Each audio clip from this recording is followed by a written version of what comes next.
الحمد لله رب العالمين والعاقبة للمتقين والصلاة والسلام على رسوله وأصحابه أجمعين. قال الله تبارك وتعالى في القرآن المجيد والفرقان الحميد: أعوذ بالله من الشيطان الرجيم، بسم الله الرحمن الرحيم. رجال صدقوا ما عاهدوا الله عليه فمنهم من قضى نحبه ومنهم من ينتظر وما بدلوا تبديلا ليجزي الله الصادقين بصدقهم ويعذب المنافقين إن شاء أو يتوب عليهم إن الله كان غفورا رحيما. وقال الله تعالى في مقام آخر: يا أيها الذين آمنوا استعينوا بالصبر والصلاة إن الله مع الصابرين. میرے محترم بزرگ اور دوستو، دنیا کے اندر رہنے والا ہر انسان اس دنیا کے اندر چند روز کا مہمان ہے. پھر یہ اپنی مہلت کو اور اپنی مدت کو مکمل کرنے کے بعد یہ آخرت کی زندگی کی طرف جو ہے روانہ ہو جائے گا. اور یہ دنیا کی زندگی جو اللہ پاک نے ہم کو عطا فرمائی، یہ آخرت کی تیاری کے لیے ہی عطا فرمائی ہے. اسی لیے اللہ والے اسی زندگی کے اندر رہتے ہوئے، اسی دنیا کے اندر رہتے ہوئے بہت ساری نیکیوں کا ذخیرہ کر لیتے ہیں، بہت ساری نیکیاں جمع کر لیتے ہیں اور بہت ساری نیکیاں کما بھی لیتے ہیں. اور ہم جیسے گنہگار ہیں کہ غفلت کا اور سستی کا شکار ہو کر عمل سے ہم محروم رہ جاتے ہیں. تو یہ دنیا کی زندگی ہے، اور یہ زندگی جو ہے حادث ہے، ختم ہونے والی زندگی ہے. یہ دنیا جو ہے یہ فنا کے داغ سے داغدار ہے، یہ ختم ہونے والی زندگی. اسی لیے علماء نے فرمایا العالم حادث، کہ عالم یہ ختم ہونے والا ہے. کیوں؟ لأنہ متغیر، اس لیے کہ اس کے حالات عدلتے بدلتے رہتے ہیں.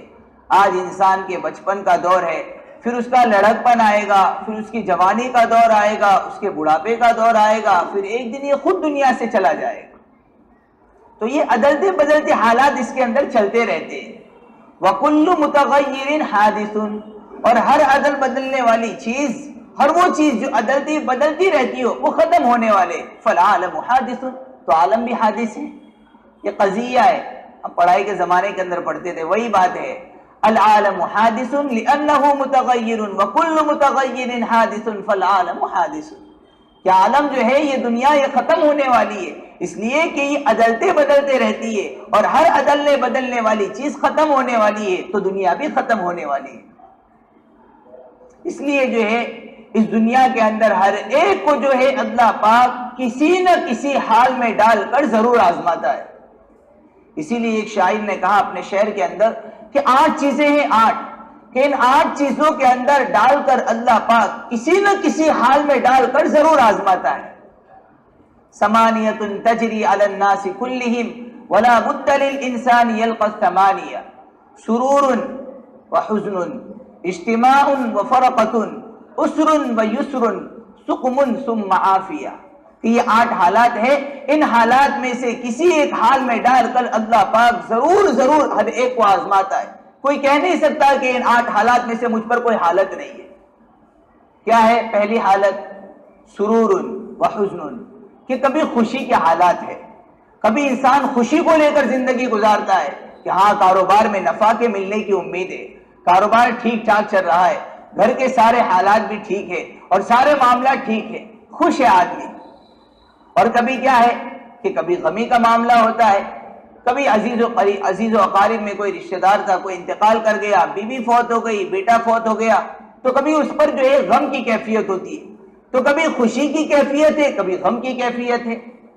اور پھر تیسری اور چوتھی چیز اجتماع وفرقۃ، کہ کبھی جو ہے جدائیگی کے غم کے رو رہا ہے، جدائیگی کے رونے رو رہا ہے اور ٹھنڈی آہیں بھر رہا ہے اور آنسو جو ہے اس کی آنکھوں سے بہہ رہے. اور کبھی وصل کی لذت اس کو ملنے والی ہے کہ ہاں آج تو میرا نکاح ہوا اور آج تو ملاقات ہونا ہے. تو کبھی وصل کی لذت کے اندر خوش ہوتا ہے، اور کبھی کیا ہوتا ہے، کبھی جدائیگی کے رونے روتا ہے. اور پھر آگے عسر و یسر، کبھی تنگی کے حالات ہوتے ہیں، کہ کاروبار ٹھپ چل رہا ہے، کاروبار بالکل بند ہو چکا، معاملہ بالکل کٹ چکا ہے، پیسے کے آنے کی کہیں سے امید نظر نہیں آ رہی، کاروبار بالکل بند ہو چکا، تو تنگی کے حالات ہے۔ یسرن، کبھی خوشی کے حالات ہوتے ہیں، اور پھر آگے ثم سقم وعافیہ، کہ کبھی بیماری ہوتی ہے اور کبھی صحت مندی ہوتی ہے۔ یہ 8 حالات ہیں۔ ہر ایک اپنی زندگی میں نظر ڈال کر دیکھ لے کہ ان 8 حالات میں سے کوئی ایک حالت میرے ساتھ ضرور ہوگی، یا تو خوشی ہوگی یا غمی ہوگی۔ آج میں خوش ہوں، آپ میں سے کوئی غمگین ہے، یا آپ میں سے کوئی خوش ہے، میں غمگین ہوں، یا ہمارے گھر پر کسی کا انتقال ہو گیا تو غمی کا ماحول بنا ہوا، یا عید کا موقع ہے خوشی کا ماحول بنا ہوا ہے، کاروبار بالکل ٹھیک ٹھاک چل رہا ہے، خوشی کا ماحول بنا ہوا ہے، کاروبار بند ہو چکا ہے، تنگی کا ماحول بنا ہوا ہے، کوئی بیمار ہے، ہاسپٹل میں زندگی گزار رہا ہے تو غمی کی کیفیت ہے۔ ان 8 حالات میں سے ایک حالت ہر آدمی کے ساتھ ضرور لگی ہوئی ہے۔ نظر ڈال کر دیکھ لے، ان 8 چیزوں میں سے کوئی ایک چیز ہمارے ساتھ ضرور ہوگی۔ تو دنیا کی زندگی ہے، یہ حالات جو ہے عدلتے بدلتے رہتے ہیں۔ ایک آدمی جو ہے مکان کو بناتا ہے، مکان بننے کا مرحلہ ہے، اب مرحلہ جب مکمل ہو جاتا ہے تو مکان بن جاتا ہے۔ اب اس کے گھر والے سارے کے سارے ضروریات کی چیزوں کو لا کر اس میں رکھ دیتے، کچھ سال گزرتے ہیں، سالوں کے گزرنے کے بعد اب یہ مکان والے سارے دنیا سے چلے جاتے ہیں، مکان باقی رہتا ہے۔ پھر کچھ عرصہ گزر جاتا ہے کہ مکان اور اس کی عمارت اور اس کی چھتیں ساری بوسیدہ ہو جاتی، اب آندھی کی وجہ سے، بارش کی وجہ سے اس کی ساری چھت زمین پر آ کر گر جاتی ہے۔ ایک آدمی پودا لگاتا ہے، پودا لگانے کے بعد اس کی کوپلیں نکلتی ہے، پھر پھول لگتے، پھل لگتے، پھر کچھ وقت آتا ہے کہ وہی درخت جو زمین پر آج کھڑا تھا وہی اجڑ کر زمین پر گر جاتا ہے۔ یہ حالات ہے، یہ عدلتے بدلتے رہتے ہیں۔ اس لیے کہا نا، دری دنیا کسے بے غم نباشد، اگر باشد بنی آدم نباشد، کہ اس دنیا کے اندر کوئی انسان بے غم ہے ہی نہیں، اور اگر کوئی بے غم ہوا ایسا ہو ہی نہیں سکتا، اگر ایسا ہوا تو بنی آدم ہو نہیں سکتا، وہ انسان ہو نہیں سکتا کہ جس پر ایسے حالات نہ ہو۔ تو یہ حالات ہیں جو انسان کے ساتھ عدلتے بدلتے رہتے ہیں۔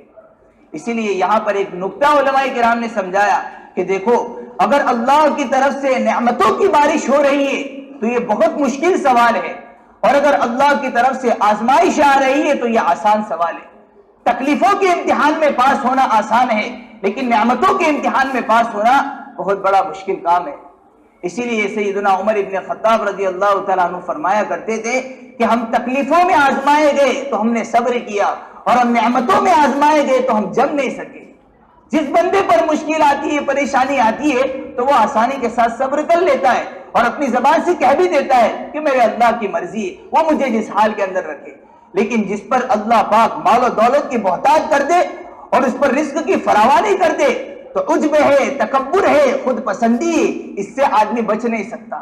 کسی نہ کسی درجے کے اندر یہ چیز اس کے اندر آ ہی جاتی ہے، اور وہ 2 بول عجب کے، تکبر کے، پسندی کے بول دیتا ہے، خود پسندی کے وہ 2 بول اپنی زبان سے نکال ہی دیتا ہے۔ تو تکلیفوں کے امتحان میں پاس ہونا یہ بہت آسان ہے، لیکن نعمتوں کے امتحان میں پاس ہونا یہ بہت بڑا مشکل ہے۔ اسی لیے کہا نا کہ ہاں، جب پیڑ بھرا ہوتا ہے تو پھر آواز کے اندر بھی پیسوں کی جھنکار شامل ہو جاتی ہے، اور جب قلم کے اندر اختیار ہوتا ہے تو کیا کہہ دیتا ہے آدمی کہ مجھے پہچانتا نہیں میں کون ہوں، کہ پیڑ بھرا اس لیے کہہ رہا ہے۔ اسی لیے حضرت صدیق اکبر رضی اللہ تعالیٰ عنہ نے فرمایا کہ اگر اللہ پاک کسی پر رزق کی فراوانی کر دے اور چاروں طرف سے اس کے ساتھ حالات ٹھیک ٹھاک ہو، اور اللہ پاک نے اس کو بہت ساری روزی دے رکھی ہے، اور اگر وہ صبر اور شکر کے ساتھ زندگی نہیں گزار رہا اور وہ یہ سمجھ رہا ہے کہ اللہ نے مجھے بہت زیادہ روزی دے رکھی ہے، وہ دھوکے میں پڑا ہوا ہے، اس کی عقل نے دھوکہ کھا لیا۔ اور پھر ایک عام دستور ابن قیم جوزی رحمۃ اللہ علیہ فرماتے ہیں، عمومی دستور یہ ہے کہ جب اللہ پاک بندے کو جنت میں بھیجنے کا ارادہ کرتے ہیں تو اس پر شدائد کو، مکارے کو، ناموافق حالات کو اور آزمائشوں کو اللہ اس بندے کے اوپر ڈالتے ہیں۔ وہ بندہ صبر کرتا ہے، اللہ کہتے ہیں میں اس کو اپنے سے قریب کروں گا، اس کے درجات کو میں بڑھاؤں گا اور اس کو جنت میں داخل کروں گا۔ اور جب اللہ کسی کو جہنم میں بھیجنا چاہتے ہیں، جہنم میں داخل کرنا چاہتے ہیں، مال و دولت کی فراوانی اس پر کرتے ہیں، اگر یہ ناشکرہ بن کر زندگی گزارتا ہے، بے صبرہ بن کر زندگی کو گزارتا ہے، اب اللہ پاک اس کے مال و دولت کے زیادہ ہونے کے باوجود اس کے تکبر کی بنا پر، خود پسندی کی بنا پر، عجب کی بنا پر اللہ پاک اس کو جہنم کے اندر پھینک دیتا ہے۔ ہاں، آج ہمارے ذہنوں کے اندر یہ غلط فہمی آ گئی کہ فلانے کو اللہ نے بہت مال دے دیا، اللہ اس سے راضی ہے، اور ہمارے پاس اتنا مال نہیں، ہمارے حالات ٹھیک نہیں، اللہ ہم سے ناراض ہے، اور اس کی دعا قبول ہو رہی، میری دعا قبول نہیں ہو رہی، بہت زیادہ مال دے دیا، خوب عبادت کر رہا ہے، اللہ دعائیں قبول بھی کر رہا ہے، دعائیں قبول ہونا قرب کی نشانی نہیں ہے. دعائیں تو اللہ پاک نے شیطان کی بھی قبول کی. قرآن گواہی دے رہا ہے. اب شیطان فرما بردار تھے، نافرمان تھا، وہ تو سب سے بڑا نافرمان تھا، لیکن دعائیں تو اللہ نے اس کی بھی قبول کی. اور مال کا زیادہ مل جانا اگر اللہ کی رضا کی بات ہے تو پھر فرعون کو بھی تو مال زیادہ ملا، قارون کو بھی تو مال زیادہ ملا، سب سے بڑے اللہ کے دشمن تھے، لیکن اللہ نے مال زیادہ دے دیا. تو مال کا زیادہ مل جانا، مال کا کم مل جانا، یہ اللہ کے راضی اور ناراض ہونے کی نشانی نہیں ہے. جس کی زندگی شریعت کے مطابق اللہ اس سے راضی، اور جس کی زندگی شریعت سے ہٹی ہوئی اللہ اس سے ناراض ہے. ہاں یہ اصول ہے. ہاں اب سوال یہ کہ اللہ پاک بندوں کو آزمائشوں کے اندر ڈالتا ہے، حالات بندے کے اوپر ڈالتا ہے. تو اللہ نے قرآن میں کہا کہ ان اللہ بالناس لرؤوف الرحیم، اللہ جو ہے بندوں کے ساتھ اور لوگوں کے اوپر مہربان ہے، رحیم ہے. جب اللہ بندوں پر رحیم ہے، مہربان ہے، تو اللہ بندوں کو پر آزمائشوں کو، حالات کو، پریشانیوں کو کیوں ڈالتا ہے؟ جبکہ بندے تو بے صبرے ہیں، بندے صبر نہیں کر سکتے، بے صبری کا مظاہرہ کرتے، تو پھر اللہ حالات کو کیوں ڈالتا ہے؟ تو بنیادی وجہ یہی ہے کہ یہ دنیا امتحان کی جگہ ہے، یہ امتحان گاہ ہے. اللہ کسی کو خوشی دے کر آزماتا ہے، کسی کو غمی دے کر آزماتا ہے، کسی کو خوشی کے اسباب دے کر آزماتا ہے، اور کسی کے اوپر حالات ڈال کر اس کو آزماتا ہے. اگر نعمتوں کی قدر کرے گا، خوشی کے ساتھ زندگی گزارے گا، شکر کرتے ہوئے زندگی گزارے گا، اور اگر غمی کے حالات ہے صبر کرتے ہوئے زندگی گزارے گا، یہ صابر یہ شاکر دونوں کے حق میں اللہ پاک جنتوں کا فیصلہ فرمائے گا. ہاں اس لیے دیکھو ایک دوسری وجہ کہ بعض مرتبہ یہ ہوتا ہے کہ بندہ یہ سمجھتا ہے کہ میرے ساتھ ناموافق حالات ہے، ہو سکتا ہے اللہ مجھ سے ناراض ہو، لیکن یہ حالات بھیجنے والا، یہ حالات خود نہیں آتے بلکہ یہ بھیجنے والا اللہ ہے. اور اللہ اپنی منشا کے مطابق یہ حالات کو بھیجتا ہے کہ مجھے پتا ہے کہ مجھے میرے اس بندے کو بھی کس حالت کے اندر رکھنا ہے، کہ ہاں مال زیادہ دے دوں گا تو نافرمان بن جائے گا، اللہ کو پتا ہے. اس لیے بعض مرتبہ آنے والے حالات جس کو ہم زحمت سمجھتے ہیں لیکن ہمارے حق میں وہ رحمت ہوتے ہیں. ایک بچہ ہے، اس کے بدن پر نجاست لگی ہوئی ہے، گندگی لگی ہوئی ہے، غلاظت لگی ہوئی ہے. اب یہ گھر پر آیا تو ماں جو ہے اس کے بدن پر نجاست اور گندگی کو دیکھنا نہیں چاہتی، اس کے بدن سے اس گندگی کو پاک کرنا چاہتی ہے. اب ماں کیا کرتی ہے؟ اس کے لیے پانی گرم کرتی ہے، گرم گرم پانی اس کے بدن پر ڈالتی ہے، صابن بھی لگاتی ہے، اپنی حیثیت اور اپنی طاقت کے مطابق اس کے بدن کو ملتی بھی ہے. اب یہ ساری چیزوں کے درمیان جو ہے بچہ رو رہا ہے، زاروں قطع رو رہا ہے، چلا رہا ہے. اب دور سے دیکھنے والا آدمی یہ سمجھتا ہے کہ کیسی ظالمہ ہے کہ بچے کو رلا رہی ہے، لیکن اس رلانے کے اندر ماں کی شفقت ہے اس کے ساتھ، کہ ماں جو ہے اس کے بدن کے اوپر نجاست اور گندگی کو دیکھنا نہیں چاہتی، اس کو اس سے دھونا چاہتی ہے، پاک کرنا چاہتی ہے. بالکل اسی طرح معاملہ ہمارا بھی ہے کہ بعض مرتبہ ہمارے بدن کے اوپر، ہمارے دل پر بہت میل لگ جاتا ہے، گناہوں کی وجہ سے بہت زیادہ تاریکی اور ظلمت ہمارے دل کے اوپر چھا جاتی ہے. اللہ پاک جو ہے اپنی رحمت کی وجہ سے اس بندے کے دل کو پاک و صاف کرنا چاہتا ہے، اس کی زندگی کو اللہ پاک دھونا چاہتا ہے. تو حالات ڈالتا ہے، پریشانیاں ڈالتا ہے، اور یہ پریشانیوں کے صابن کے ذریعے سے جو ہے اللہ پاک ہماری گندگی کو صاف کرتا ہے کہ میرا ہی بندہ پاک ہو جائے. بعض مرتبہ یہ ہوتا ہے کہ آدمی کے چہرے پہ پھنسیاں نکل آتی ہے، اس یہ سمجھتا ہے کہ پھنسیاں اچھی نہیں لگ رہی. اب یہ طبیب کے پاس جاتا ہے، چل کر طبیب سے کہتا ہے کہ میرے چہرے پر یہ پھنسیاں نکل آئی، اس کی کوئی دوا بتائے. اب طبیب کہتا ہے کہ آپ کے بدن کے اندر جو خون ہے وہ خراب ہو چکا ہے. کیا ہے؟ وہ خون ہے وہ خراب ہو چکا ہے، اور آپ کو اس کے لیے کڑوی دوا استعمال کرنا ہوگا. اب یہ کڑوی دوائی کا مشورہ دینے والا یہ آپ کا دشمن تو ہے نہیں، وہ طبیب آپ کا دشمن تو ہے نہیں، وہ تو آپ کا دوست ہے جو آپ کے حق میں یہ مشورہ دے رہا ہے، اس لیے کہ وہ جانتا ہے کہ اس کا علاج کڑوی ہی دوائی سے ہوگا. اب وہ آپ کے حق میں جو ہے کڑوی دوا تجویز کرتا ہے. اب آپ اس کو استعمال کرتے، کڑوی دوا کھانے کے بعد آپ بالکل صحت یاب ہو جاتے، چہرہ بالکل صاف اور شفاف ہو جاتا ہے. تو اسی طرح جو ہے جب بندہ جو ہے پریشانی کے اندر آ جاتا ہے، حالات کے اندر آ جاتا ہے، تو اللہ پاک ان حالات اور پریشانیوں کے ذریعے سے بندے کو کڑوی دوا دیتے. اس لیے کہ جب یہ عجب کے اندر اور تکبر کے اندر مبتلا ہو جاتا ہے، اللہ یہ سمجھتے ہیں کہ اب اس بندے کے اوپر حالات کو ڈالنا پڑے گا. اب یہ کڑوی دوا اللہ دیتے ہیں تاکہ اس کا مزاج جو ہے درست ہو جائے. بعض مرتبہ جسم کے اوپر، بدن کے اوپر پھوڑے پھنسی نکل آتے، اس کے اندر خون اور پیپ جم جاتا ہے. اب یہ آدمی جو ہے چل کر طبیب کے پاس جاتا ہے، طبیب کہتا ہے کہ اس کو تو کاٹنا پڑے گا، اس کو چیرنا پڑے گا، اور اس کے اندر سے گندا مواد جو ہے خون اور پیپ یہ نکالنا پڑے گا. اب یہ کہتا ہے کہ ٹھیک ہے کر لیجئے. اب وہ منہ مانگی فیس بھی ڈاکٹر کے حوالے کرتا ہے. اب ڈاکٹر اس کو چیرتا ہے، کاٹتا ہے، اس کے اندر سے گندا مواد نکلتا ہے۔ اب جب یہ آدمی، یہ مریض بالکل صحیح سالم صحت یاب ہو جاتا ہے تو ڈاکٹر کا شکر گزار بن جاتا ہے کہ اس نے میرے پھوڑے کو صحیح کر دیا۔ بالکل اسی طرح بعض مرتبہ حال بندے کا ایسا ہوتا ہے کہ جب بندہ نافرمان بن جاتا ہے اور جب پھوڑے پھنسی نافرمانی کے اس کے بدن پر آ جاتے ہیں تو اللہ کہتے ہیں کہ اب اس کے پھوڑے پھنسی کو، اس کے گندے مواد کو نکالنا پڑے گا۔